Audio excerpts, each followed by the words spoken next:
Welcome, welcome to the Featured Anime Podcast. I'm your host, Jack. And I'm Rick. And today we're talking about a wonderful classic, Cowboy Bebop, the movie, which was your choice this week. Indeed, it was. And a good choice, if I don't mind tooting my own horn. Indeed. And before we even started this, we were talking about Ed from Cowboy Bebop, Faye being our waifu for the longest time, and just reminiscing about the series as a whole, available to our patrons starting at the $1 level. So catch a part of that wider conversation at patreon.com/featured anime podcast. Hope to see you there. Be part of the conversation. So the movie, which came out a couple years after the series, aired in September 2001. The producers were for Sunrise and Bandai Visual with the studio of Bones. It's an original work of art, and the genres for it are action, drama, mystery, sci-fi, and space. I'm going to have to agree with you. It's a work of art. It is. And it ran for an hour and 55 minutes. Did you watch it to the very end? Just curious. Like till after the credits? Okay. Always. I always watch it. Like every single... Way back before Marvel started doing all that crap in the... Yeah, oh yeah. Geez, after Ferris Bueller, I always watch it to the end. There's a little message for you at the end, and it's just awesome. But I'm going to have to say, I'd never watched it in its entirety, the series, I mean, on TV. I watched it with you. And you had the box set and all that stuff. You were the cool kid in the neighborhood. Yeah, cool kid in the neighborhood.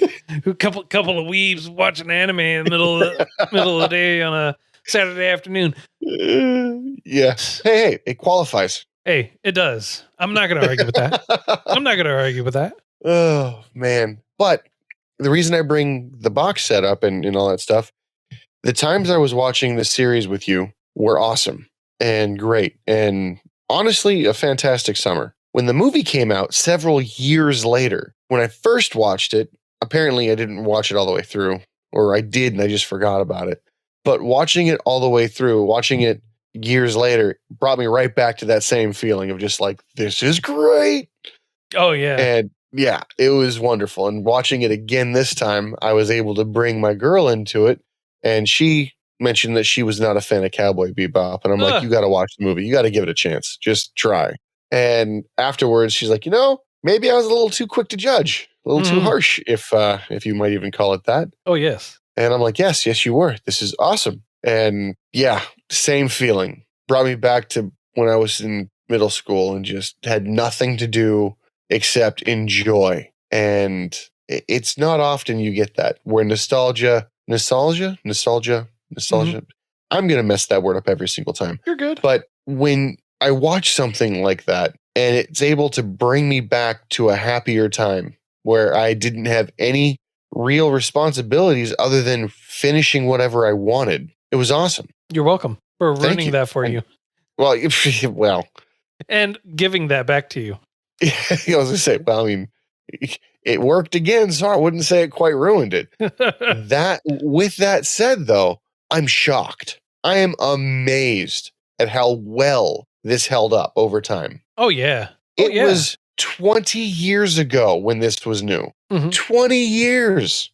Still great. If this was a child, it could almost drink. I mean, in September it will be. But, I mean, just classics don't age. No, they don't. So it's the same thing, right? Between this and the series and Akira, it's just, they, no matter when you watch them, they are, in my opinion, timeless because they're just so great. They're awesome. Like, you can't go wrong with them. With what you were saying before, it was an original artwork. Yes, it's artwork. It is awesome. It's amazing. I love it. It's probably going to be a 10 if I'm being honest. That said, I wouldn't be surprised because I'm a little biased myself. But it's original. Mm-hmm. Name anything recent or older that's not Cowboy Bebop that deals with space in the fashion that it does, in futuristic pop-up advertising, And just I'm at a loss for words. It's just, it's great, is what it is. I mean, The storyline, even. Mhm. Granted, the storyline, it's a little bit predictable now that I'm older and far more jaded. However, still awesome.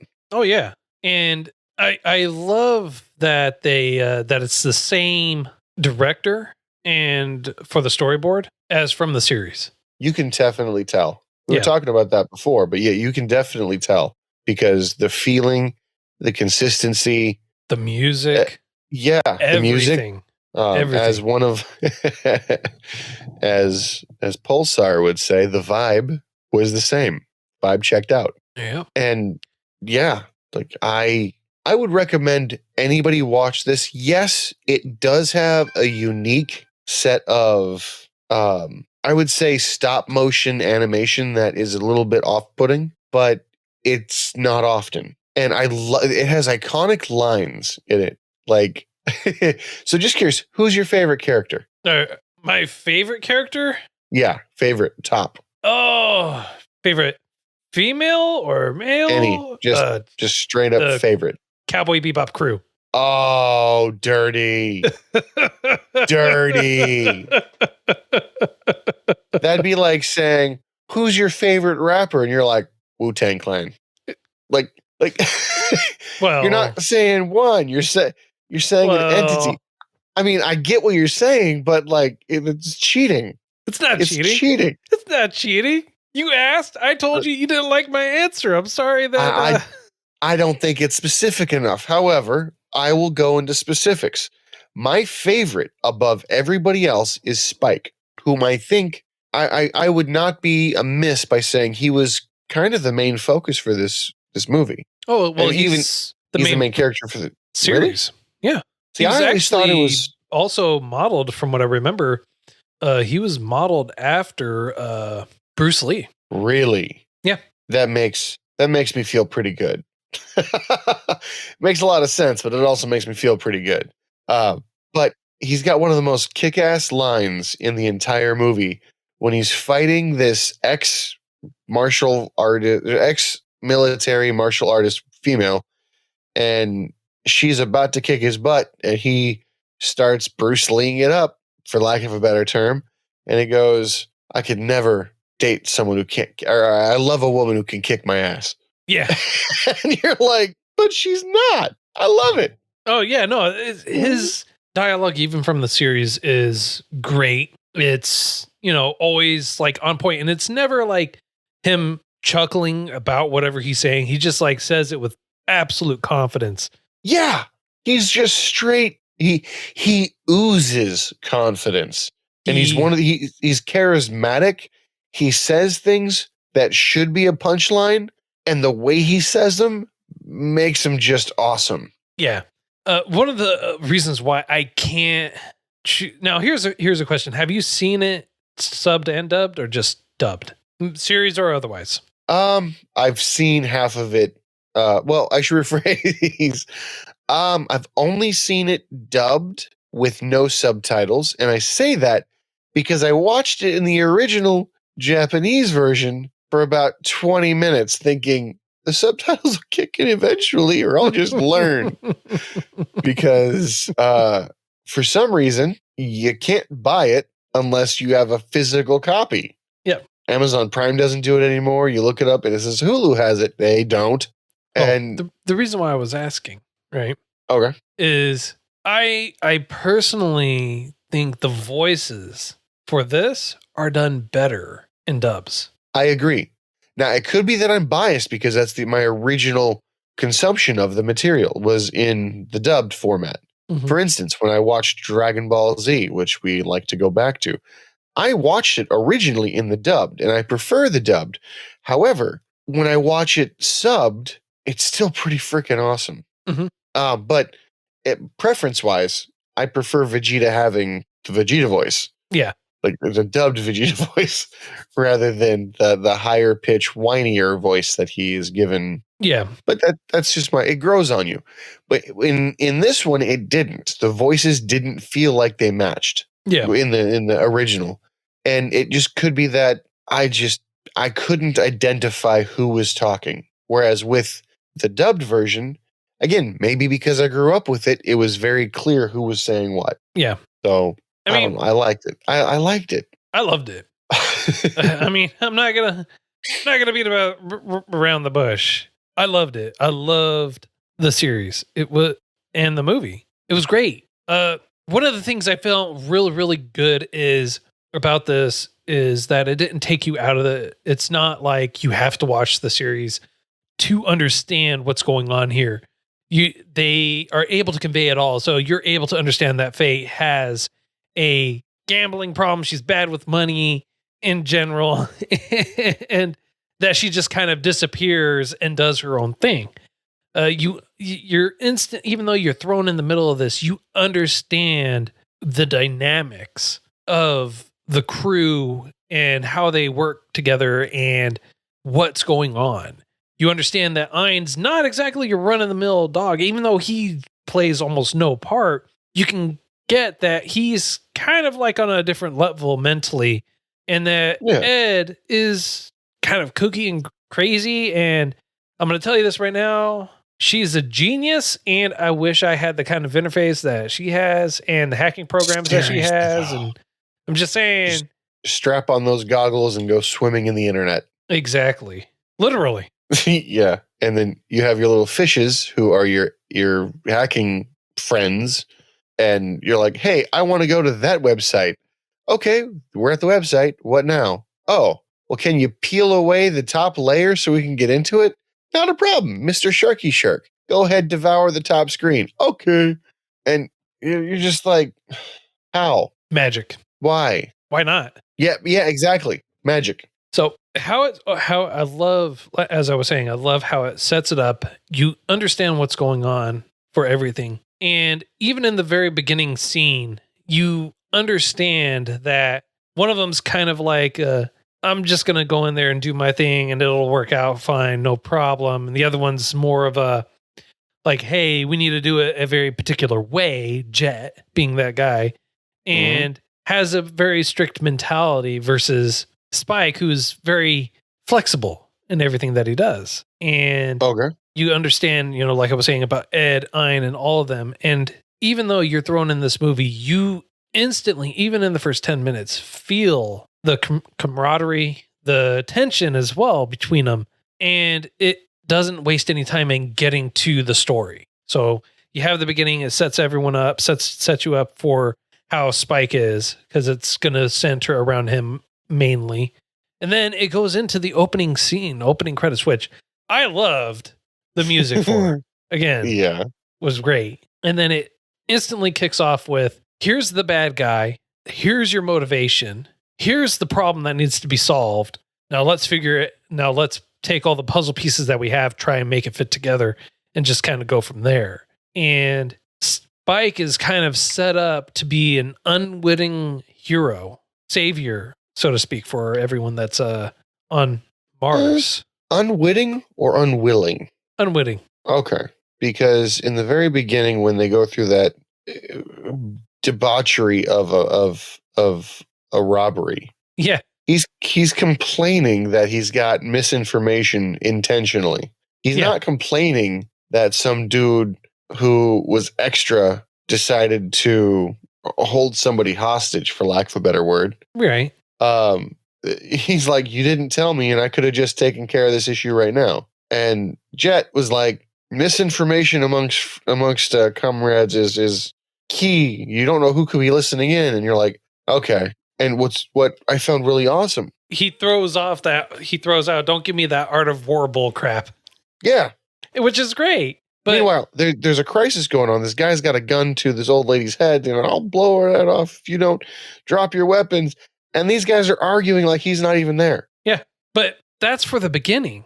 When I say he's an unwitting hero, I mean in the sense for how the movie progresses with the main climax, with our main bad protagonist, Vincent. Because at the end, we already know how it all plays out. You have to, yeah. But it's not like he's jumping in there and saying, hey, I'm going to do this because I want to save all these people. Good, yeah. He's doing this because he's like, hey, I need this resolution, so to speak. He's not doing it to intentionally save everyone, and he's not going to get credit like he saves everyone, but he's doing it.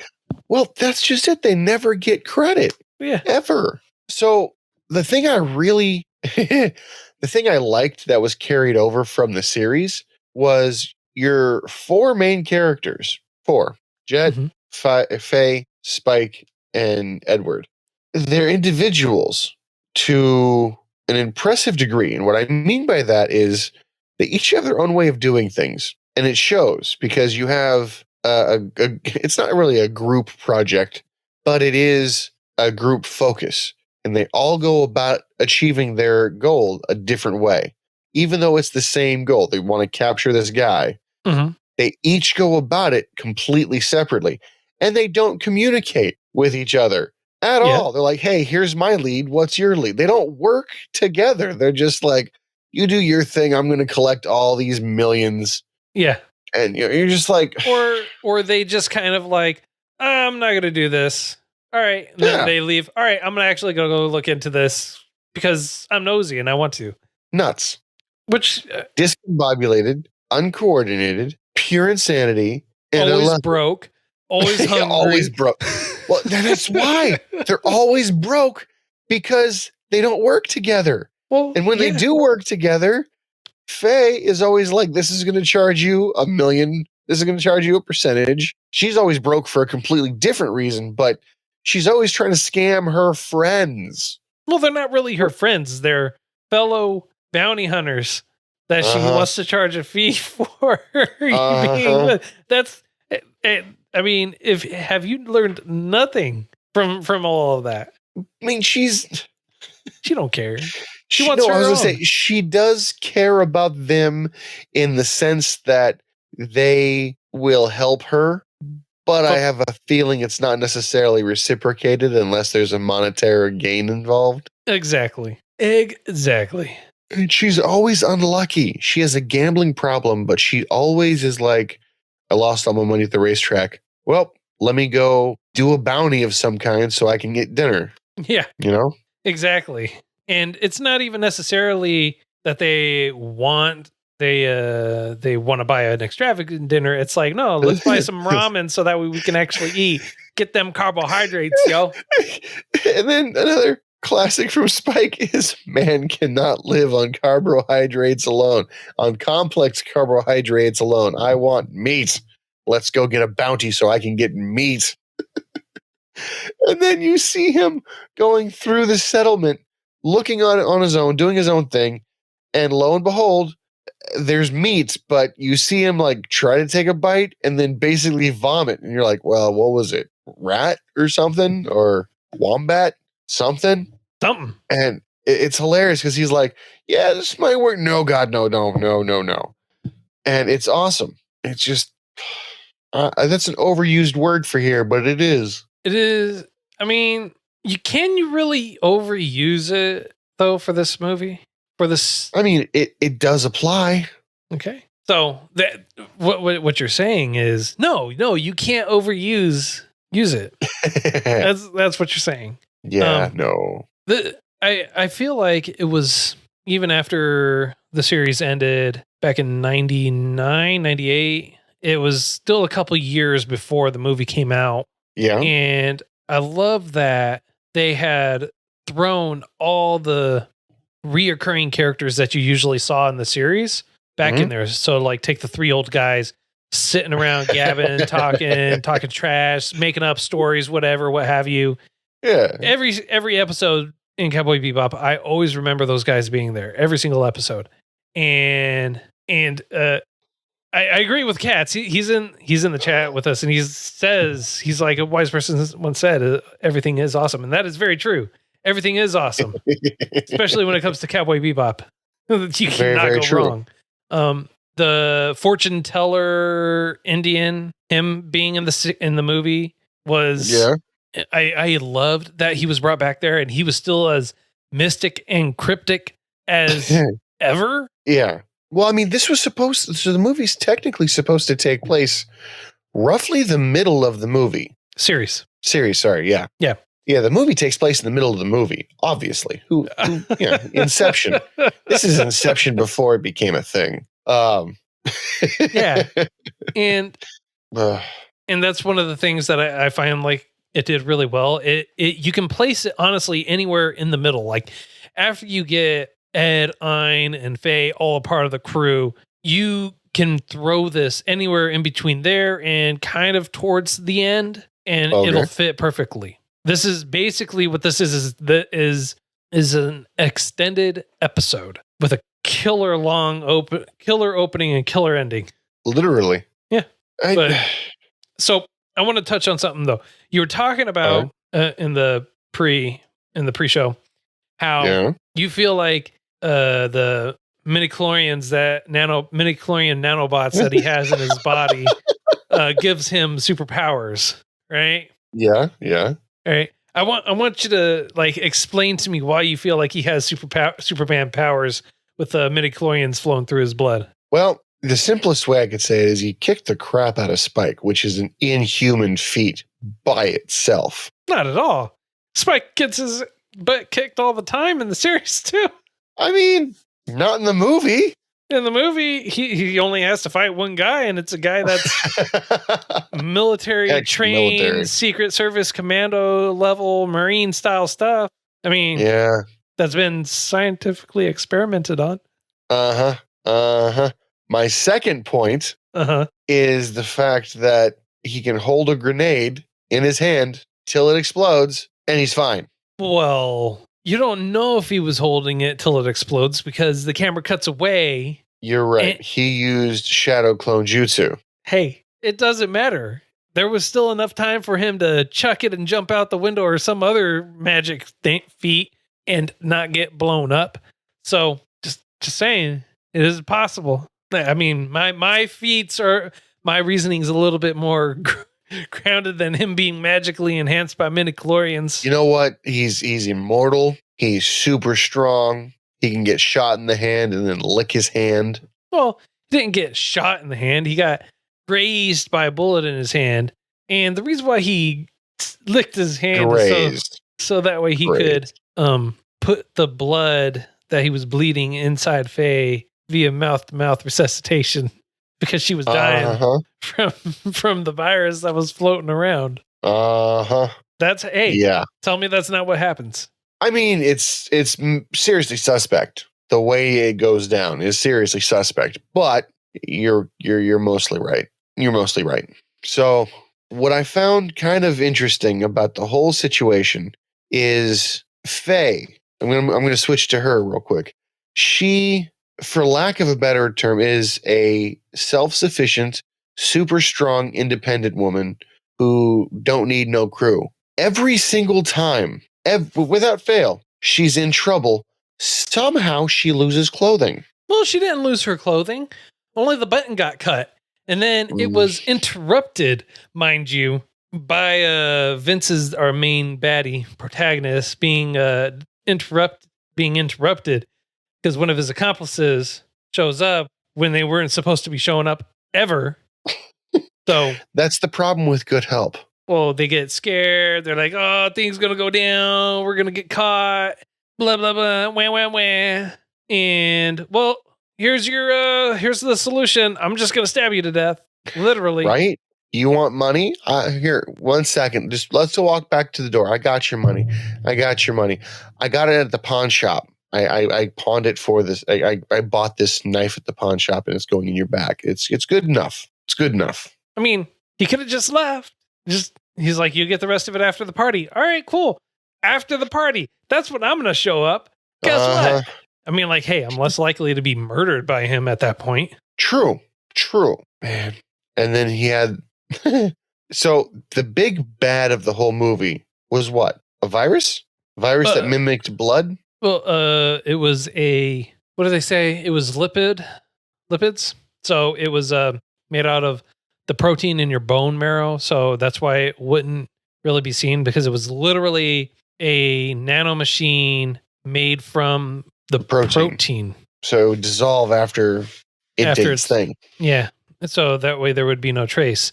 And the antivirus portion of it was in your blood. So hence why he obviously made the decision to spit blood in Faye's mouth via mouth-to-mouth resuscitation. So that way she wouldn't die before he had his use for her, whatever that use was going to be, before he was rudely interrupted. See, I took it a different route. You know what I mean? Like I took it as a safeguard, if you will. Because what's to stop his body from killing off the antivirus? Because the virus still makes you see like yellow butterflies everywhere. The most beautiful butterflies, right? Yeah. He who had the antivirus in him saw them almost constantly. Yeah. So is it the virus or the antivirus that makes that happen? I don't think they ever specified that. They didn't. And you could even say that it's both. Don't mess with my head. It hurts. It could be both. I'm just saying. It is a possibility. All right. It could have been both. Yeah. Yeah, that'd be like, oh, your shoulder hurts? Let me punch your knee. Yeah. Why not? It worked last time. Mm-hmm. It distracts you. Makes you feel warm and fuzzy on the inside.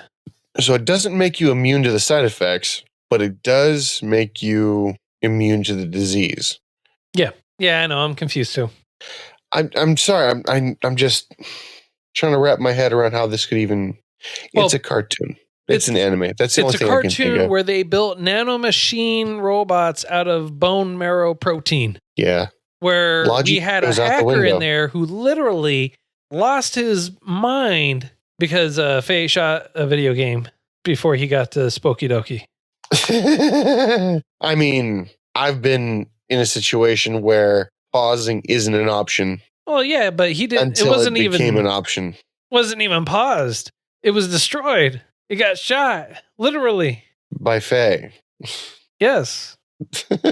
Oh, God. Again, different methods. Different strokes for different folks. Ah, well. So, all right. It's wonderful. It's awesome. It's a great movie. I enjoyed it, every minute of it. It was a wonderful trip down memory lane. And granted, this isn't a long episode, but we had already been talking about this in some of the pre-show that went off on a way entirely different tangent about this series and the movie beforehand. Yeah. And honestly, I got to say, this is one of the this is like one of the few movies or even series that I can truly just like go back and watch several times easily. Yeah. Easily. Even with flaws or anything like that in there, it doesn't matter because it's that entertaining of a movie. I mean, like you go into it with that, yes, this is going to be kind of out there. Well, even with the flaws, they're intentional. Yeah. So they're not really flaws. Because it's meant to be fun and be enjoyed, and it excels at that most definitely. Although what I will say is one of the things that royally not upset me, but kind of frustrated me was two things. They've got, it involves their aircraft. They have like Sea-Doo aircraft things, right? Mm-hmm. You can drive them on the road like normal, and no one does. Weird, but okay. When you're going through interstellar space, I imagine from planet to planet, there are billboards everywhere. Yes. Everywhere. Yeah. And you're like, at least when I saw it, I was like, wow, they invented flying machines that go interstellar. They have a hacker that can use fishies, and they still didn't get the anti-pop-up. Like, they didn't get the pop-up blockers. Everywhere is just littered with advertisements. With what I can only assume, would be billboard advertisements. And well, people got to make their money somehow, man. Can't just not do it like that. You got to make money. True, but still, there's better ways than just having a sky full of just Well, you can't have interstellar space travel, sir, without advertisements. It's not free. I understand, but I mean, like, granted, they also pay for using it too, but that's beside the point. True. Right. True. So, on a scale of up to 10, sir, how would you rate this? 1. I was super upset with it. 1, 0, 10. Okay. All right. Well, in that case, my right. No, honestly, 10. It had a phenomenal ending. It wasn't. I didn't get the bookmarks that you normally get. but it wasn't meant to be. It's in the middle of a series. So the bookmarks aren't really even supposed to be there. Right. It's as if you took the main story, you took a section out and just blew up that one section in greater detail so you could see what's going on. And it's just beautiful. Indeed. Loved it. Indeed. Music, quality.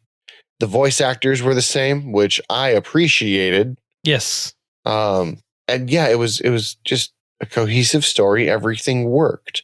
Everything felt like it belonged. Everything, in my opinion, had a fairly natural reaction to what was going on around it. Yeah. You know what I mean? Yep. So, yeah, you couldn't have done it better. 10. I honestly have to agree with you. It's a great movie. One I've seen several times.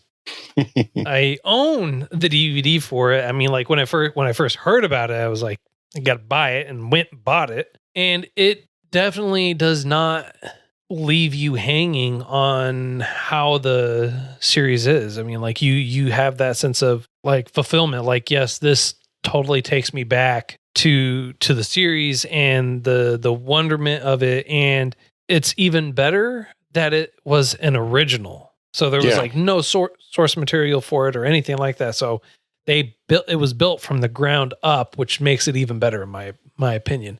And the music, can't go wrong with the music.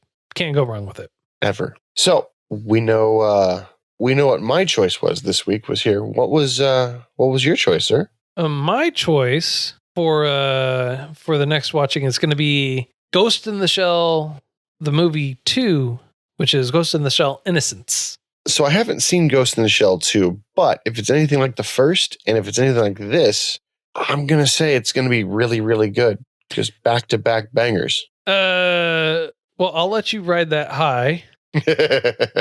And we'll just leave it at that and let you ride the high until you're smacked in the face with a massive disappointment. No. Okay. I mean, it's a good movie. I've seen it. I don't remember too much of it, so I'd like this chance to go and revisit it. Understandable. All right. Well, that's all the time that we have for today. Thanks for coming to check us out. If you want to be a part of our wonderful patrons, patreon.com/featured anime podcast. Catch that before and after content. We usually talk even after we're done. We still keep talking sometimes, and you can get that starting at $1 a month. That's 25 cents an episode. And if you want to reach out to us, give us a recommendation or anything like that, you can join us in our Discord. Link for that's going to be in the show notes. featuredanimepodcast@gmail.com, at those anime guys on Twitter, at Featured Anime Podcast on Facebook. And we also have a merch store.featuredanimepodcast.com, and you can buy some merch and help support us and help us grow. Until next time, I'm Jack. And I'm Rick. We'll see you next time, Cowboy.